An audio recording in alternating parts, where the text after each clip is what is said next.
예, 예배 회복을 위한 자유시민연대 사무총장 김영길입니다.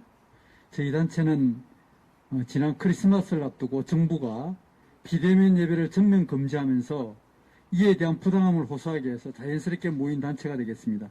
현재 저희 여사연은 예배에 대해서 정부와 지자체가 잘못된 행정명령에 대해서 법적 다툼을 하고 있습니다.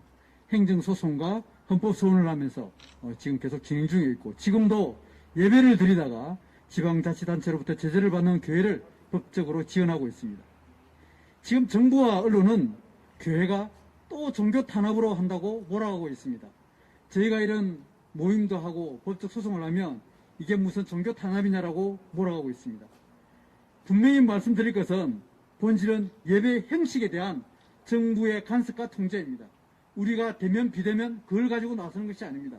왜 정부는 종교의 영역인 예배에 대해서 간섭하고 통제하는 거기에 대해서 저희들이 대항하고 잘못된 것을 외치는 것입니다. 맞습니다.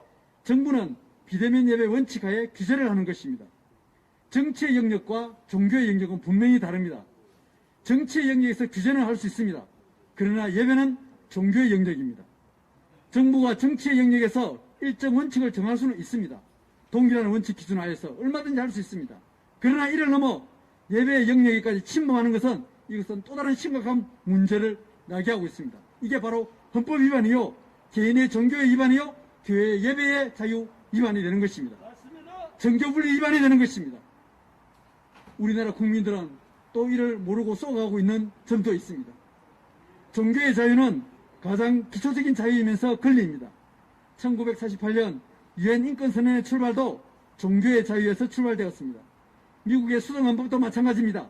대한민국의 헌법도 마찬가지입니다.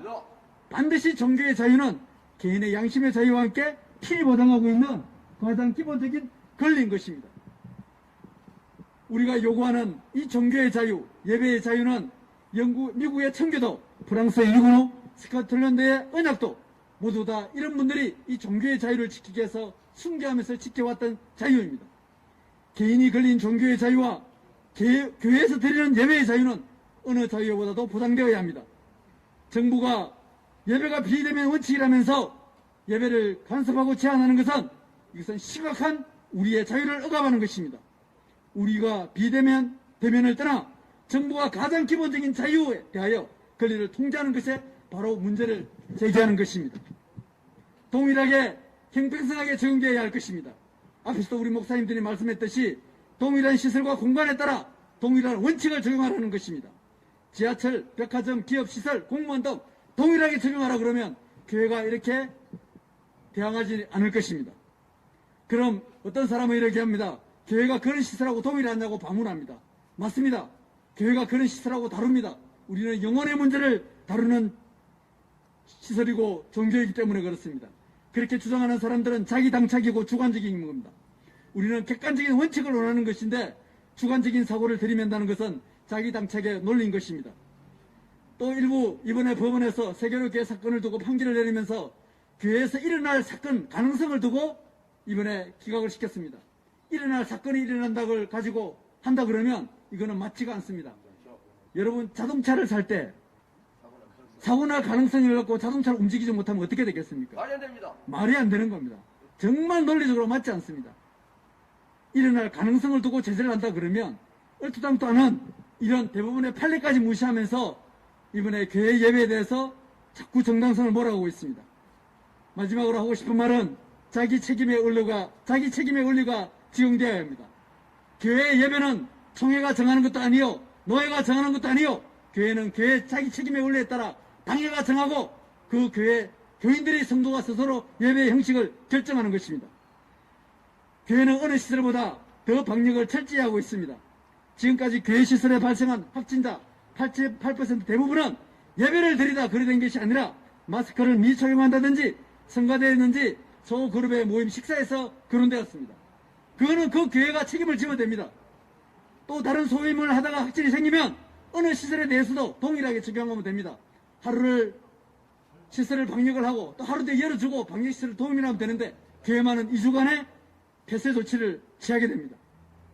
근본 대전에서 발생한 IEM 시설의 123명의 감염시설도 또 일부에서는 이걸 교회 시설로 몰아오고 있습니다. 종교시설이 될 수가 있고 교육시설이 될 수가 있습니다. 예배드리다가 감염되지 않았습니다. 분명히 호도하고 잘못된 자기의 세상을 가지고 교회를 함부로 몰아가지 마십시오. 교회는 예배드리기 때문에 이에 대해서 우리가 분명히 원칙을 세우자는 것입니다. 교회 시설 여부를 떠나 교회의 본질의 문제인 예배의 문제는 이것은 어느 누구도 만들지 못할 우리를 지으신 하나님께서 우리에게 준 가장 고귀한 자유이자 권리인 것입니다. 대선에서 발생한 123명의 사건은 학교 운영의 문제이고 학교 교육의 문제이고 하나의 단체의 문제입니다. 기독교인으로 책임을 회피하는 것이 아니라 본질의 문제를 우리는 정확히 놓지 말아야 할 것입니다. 다시 한 번 더 이번 집회에 참석하신 모든 분들에게 감사하고 아울러 오늘 참석하신 분들에게는 이번에 저희가 헌법소원을 제기하면서 안창호 전 헌법재판관님께서 직접 헌법소원을 담당하고 계십니다. 그에 관련된 논리의 책자를 제가 한 20여 권 가져왔는데 오신 분들에게 나눠드리도록 하겠습니다. 혹시 이 책자가 필요하신 분들에게는 저희 예전에 가입하신 교회와 개인들에게는 다음 주 중에 배포할 수 있도록 하겠습니다. 감사합니다.